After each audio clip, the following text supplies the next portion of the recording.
Hello, Miss Annie. Today we'll take a very special type of listening test. It is simple, natural, and it will help you discover your true English level. Here is how it works. You will listen to six different stories. Each story belongs to a different level of English. We start from A1, which is the beginning level, and move step by step until C2, which is the expert level. Your job is simple. You listen and see how much you understand. After each story, you can rate yourself from 1 to 10. If you understand almost everything, that means you are ready for the next level. If you feel lost or confused, it means that story is too high for you, and that is your level of proficiency. It is not an exam. It is a fun way to test yourself, and you have probably done a test in one of our previous episodes. So relax and enjoy the stories. Let's begin with A1, which is beginner. My name is Neil.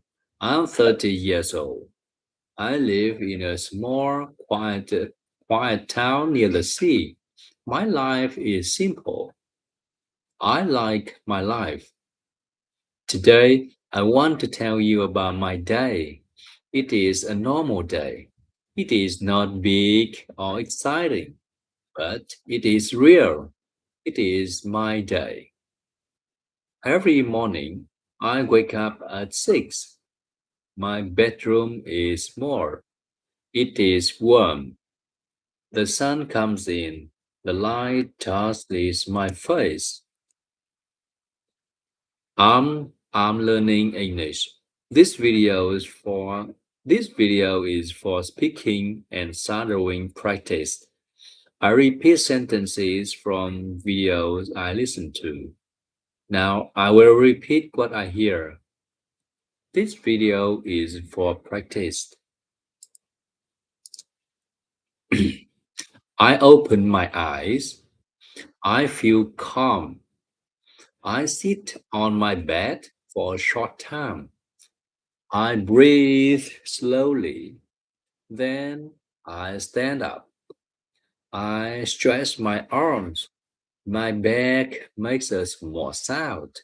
I smile. My body wakes up too.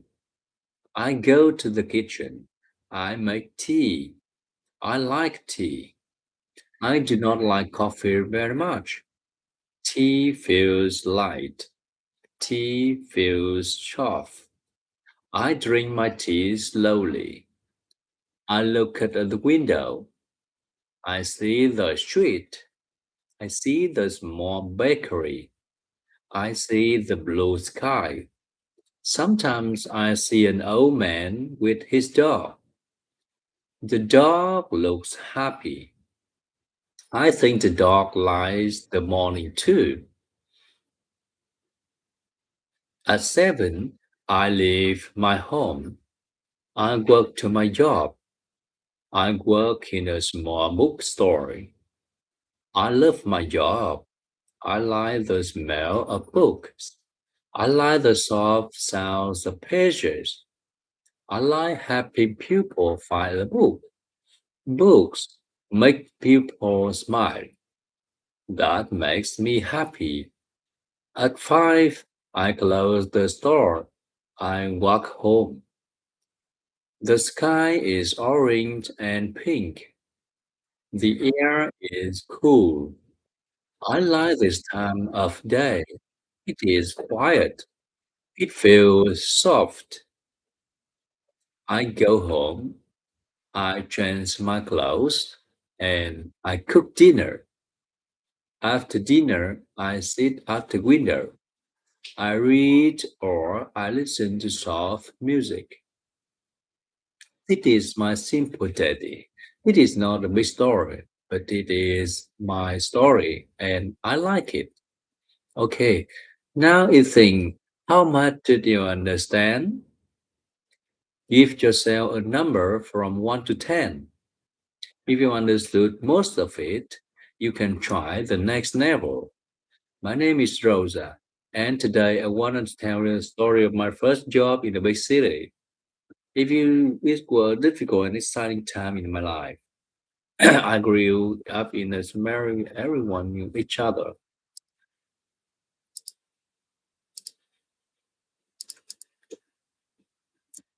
Simple. People woke up early, worked on farms, and went to bed early. But I always dreamed of living in a big place.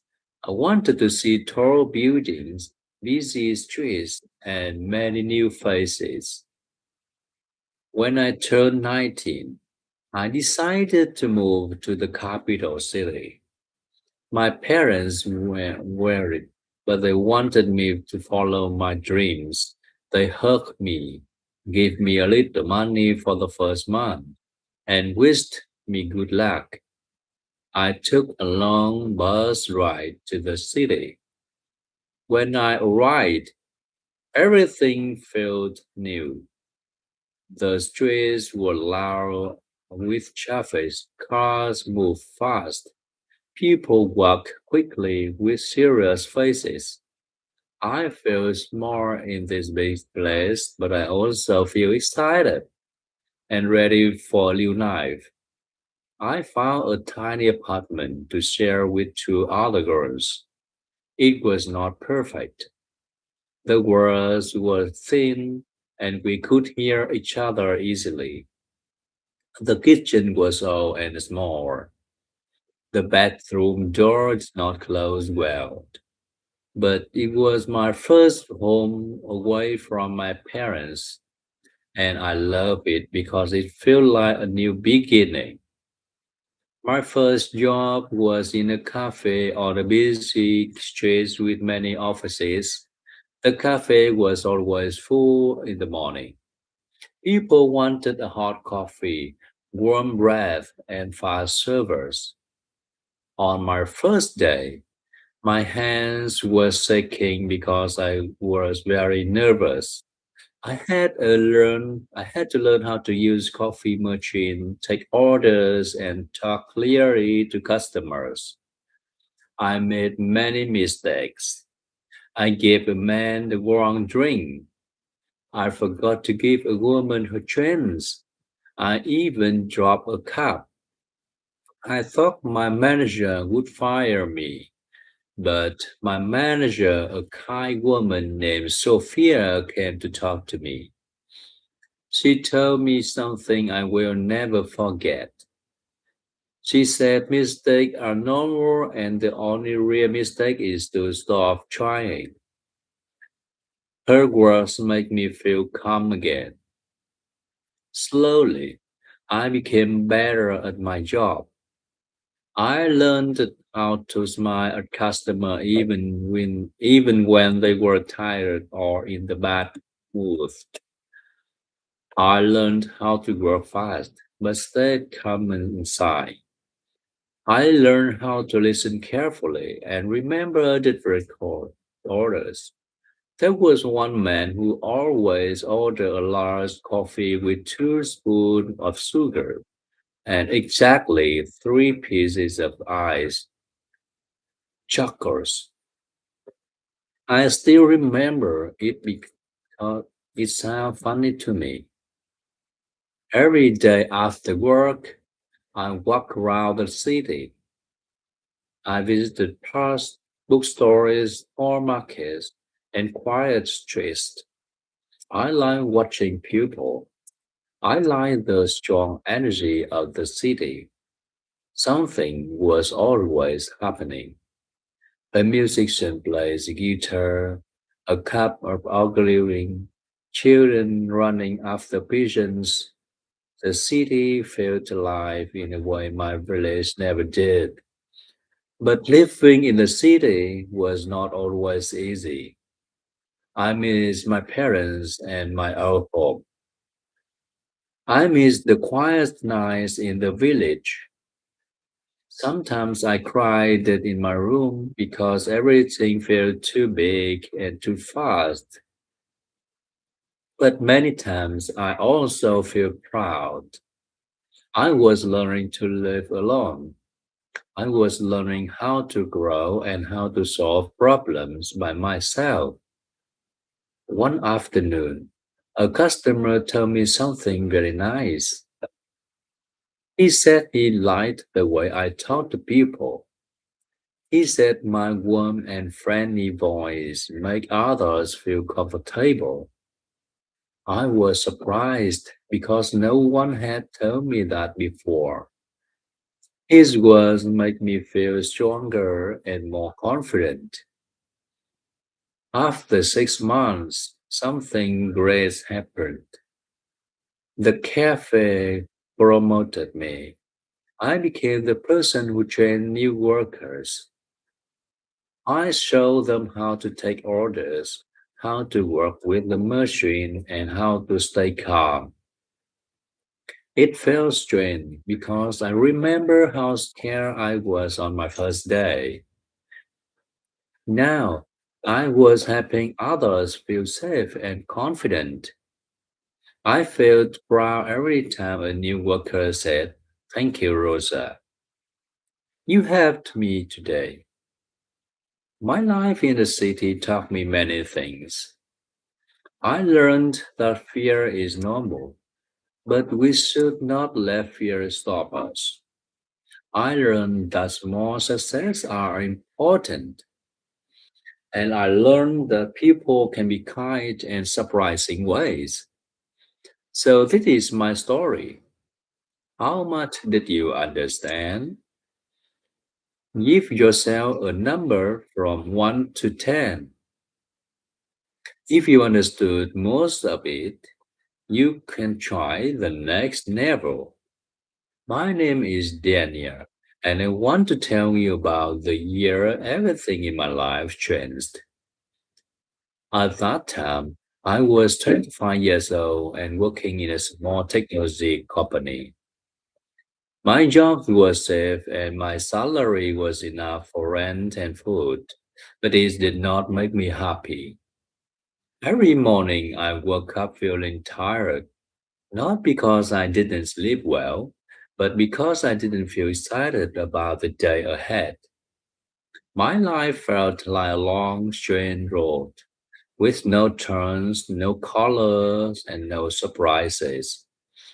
I live in a quiet apartment on the fifth floor of an old deep building. My neighbors rarely spoke to each other. The hallways are always silent. My own apartment was clean but empty, with only a small table, a sofa, and a bed. Sometimes, when I came home from work and turned on a light, the room felt cold and lonely. I often ask myself, is this really in my life? One cold evening in January, something happened that pushed me to rethink everything. I was sitting on my crowded train go home from work. People around me looked tired and bored, just like I felt inside. A little girl was sitting with her mother across from me. The girl was drawing a small notebook with bright pencils. She drew a green tree, a yellow sun, and a big blue lake.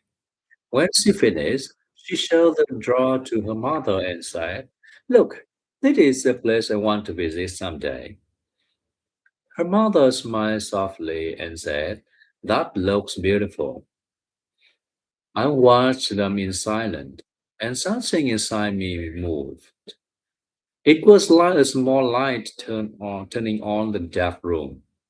I thought about my own dreams. When I was younger, I always wanted to travel, learn new languages, and explore different cultures. I wanted to see mountains, oceans, and cities I only knew from books. But as But as I grew older, I stopped thinking about those dreams. I told myself I didn't have time. I told myself it was too late. I told myself I should be realistic. But watching Ron talk about her dream and so much joy made me feel something I had forgotten. That night, I sat alone in my small apartment and looked around at the quiet room. I realized how long it had been excited about anything.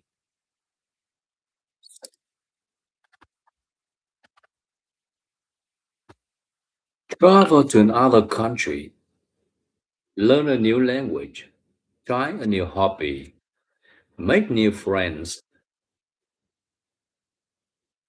go hiking, explore the world. When I look at the list, I feel amazed of fears and excitement. Fear because the list feels big, excitement because I feel real. The next morning, something inside me changed. I walked into my office, sat at my desk, and suddenly decided a 2 week holiday. My coworker was surprised. I had never taken such a long break before. I opened a travel website and stared at the screen for a long time. My hands were shaking a little because I knew this moment was important. Finally, I chose the countries I always dreamed of Japan. I clicked book, and when I saw the confirmation email, my heart beat faster. I knew almost nothing about the Japanese language, but I didn't care. I wanted to feel lost in a new place. I wanted to wake up somewhere different. When I arrived in Japan 2 months later, my life began to change. I walked through busy streets full of bright lights and colorful sights. I visited quiet temples where times felt slow and peaceful. I ate foods I had never tried before, like ramen, takoyaki, and matcha ice cream. I talked to strangers in simple English and sometimes with my hands when English was not enough. I learned how big the world it really was. I learned how many different lives people live. And I learned how small my fears were compared to the beauty of the world. One day, I got lost in a narrow street filled with small shops. Instead of feeling stressed, I felt strangely happy. I realized I didn't need to have control all the time. Sometimes it was okay to not know where I was going. That simple idea changed me. When I returned home after the trip, I feel different. Colors around me seems brighter. My apartment didn't feel as cold as before. I didn't want to go back to my older life where every day looked the same. So I made a decision. I started learning Japanese. I took 1 hour every day after work and studied. I bought books. I watched videos. I listened to podcasts. I wrote new words on sticky notes and put them on my walls. My friends laughed at some apartment full of notes. I didn't care. I loved seeing my progress. 3 months later, something amazing happened. A large international company saw my Japanese learning course online and invited me to an interview. They needed someone with basic Japanese skill and experience in technology. I didn't feel ready, but when I but I went anyway. During the interview, my hands were cold and my heart were beating fast, but I tried to speak clearly. I showed them how much I want to learn more. 1 week later, they hired me. I could not believe it. A simple moment on the train, a drawing from a child, a dream I thought I had not. All of that pushed me into a new life. The rest of the years were full of surprises. I made new friends who helped me improve my Japanese. I joined in hiking group and climbed small mountains on weekends. I learned to cook new dishes and invite friends to try them. I started reading books again. Some things I had stopped during for a year. I felt more alive. I felt more open to the world. Looking back now, I know that I changed because I took one small step, and that small step opened a new world for me. Sometimes lies like that. It gives you a soft push and asks you if you are brave enough to follow it. That is the story of the year I changed my life. How much did you understand?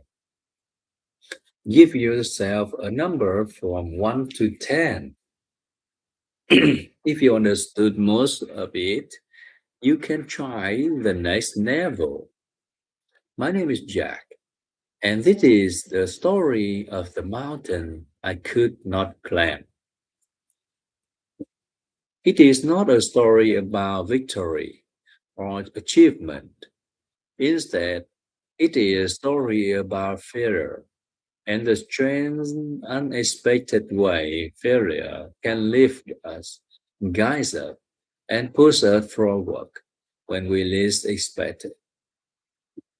People often talk about success as if it is only teacher, but I learned more from this failure than from any achievement in my life. When I was 27, I decided I want to climb a famous mountain near my country's northern border. I had seen photos since I was a child.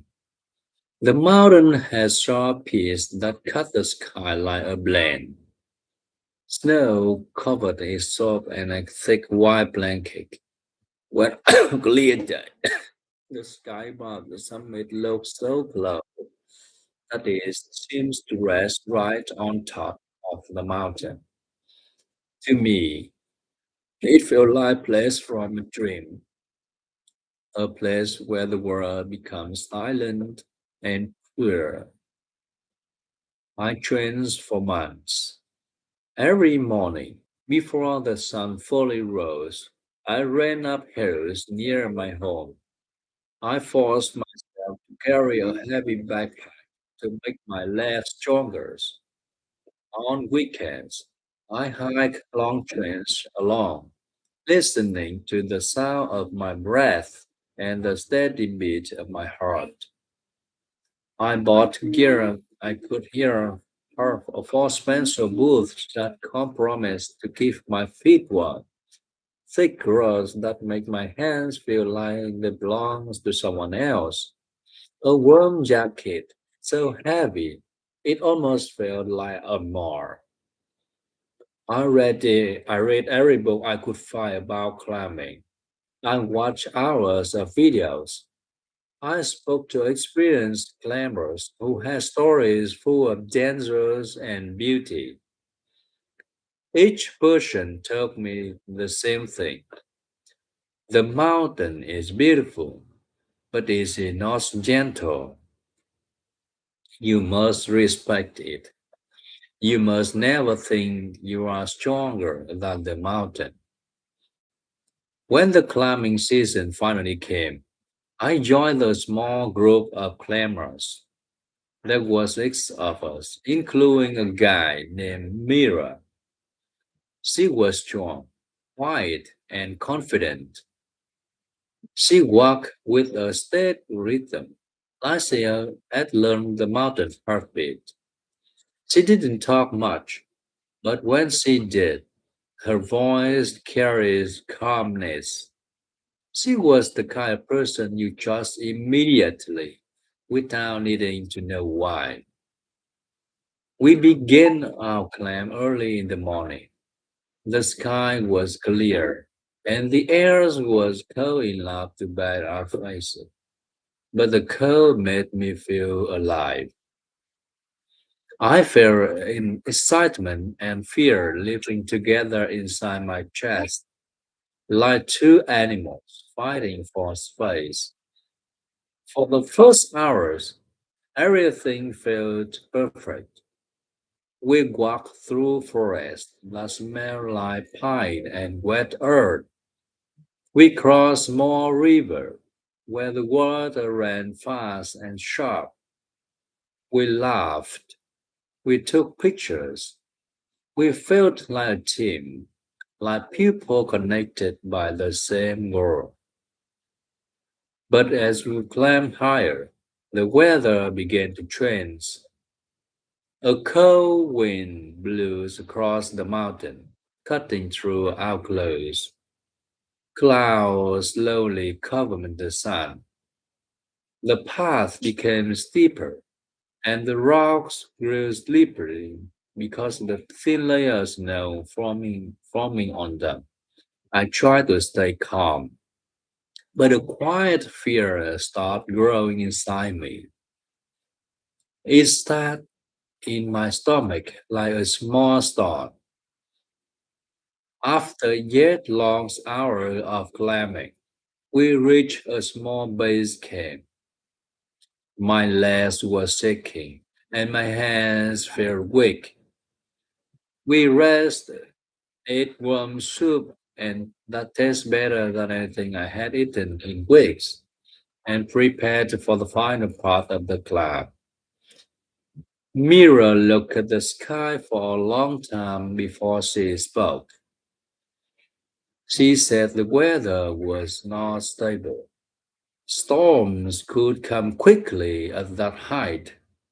She told us to stay focused, to listen carefully, and to follow her directions without questions. The next morning we started again. The air was colder than before, and the snow under our feet made soft conscious sounds. The path was narrow and dangerous. At one point, we had to cross a thin ledge with a deep fall on one side.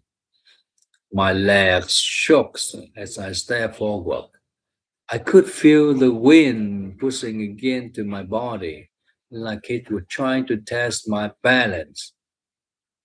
I focused on my breathing in, out, slow, steady.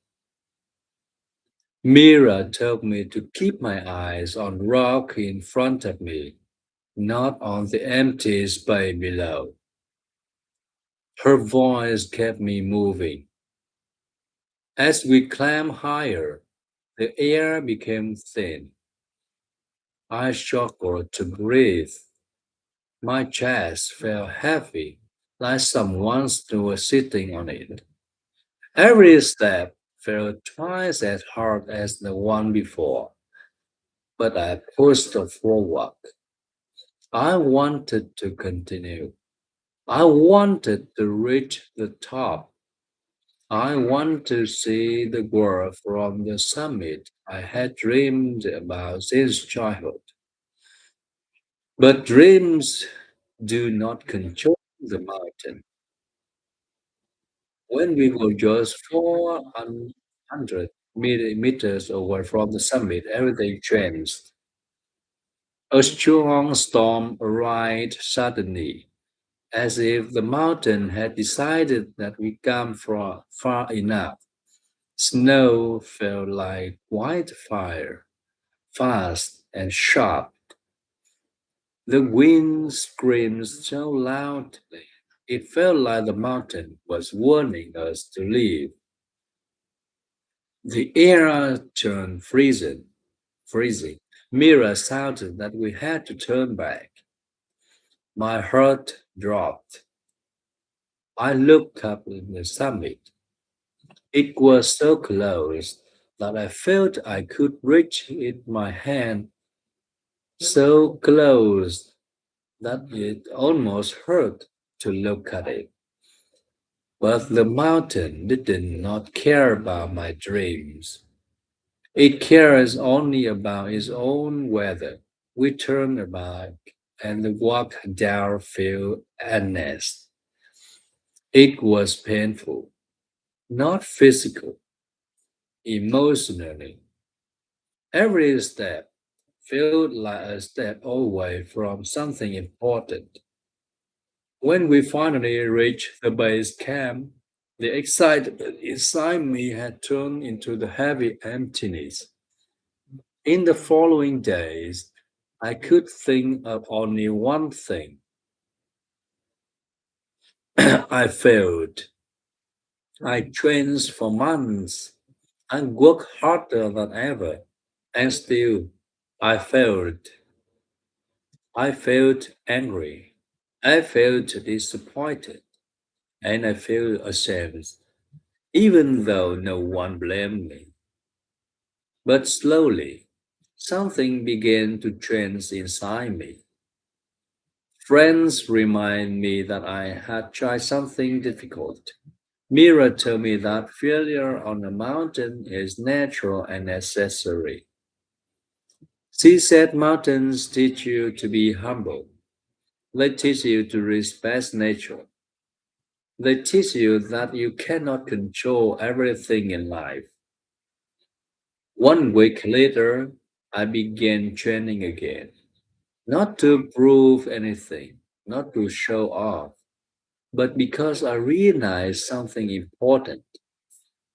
Failure does not end your story. Sometimes it begins a new one, a stronger one, a wiser one. I still have not reached the summit of that mountain, but the failure taught me more than a success ever could. Ever could. It taught me patience. It taught me discipline. It taught me respect for nature, for difficult, and for myself. And one day, when I'm ready, I will go back. How much did you understand? Give yourself a number from 1 to 10. If you understood most of it, you can try the next level. My name is Hanina, and my story begins in my third years of university. During a period in my life when I was convinced I understood the world far better than I actually did, I studied physiology and learned many young students who memorize just enough areas of feel clever. I believe that knowledge and wisdom were the same thing. I walked across campus with a quiet confidence, but it was a confidence built on shallow foundation. The kind that clashes the moment something real chances. Everything changed when I joined a course taught by a professional named Dr. Morgan. He was a thin, older man with silver hair that he often pushed back absent-mindedly, and quiet eyes that seemed to absorb more than most people ever said aloud. He never raised his voice.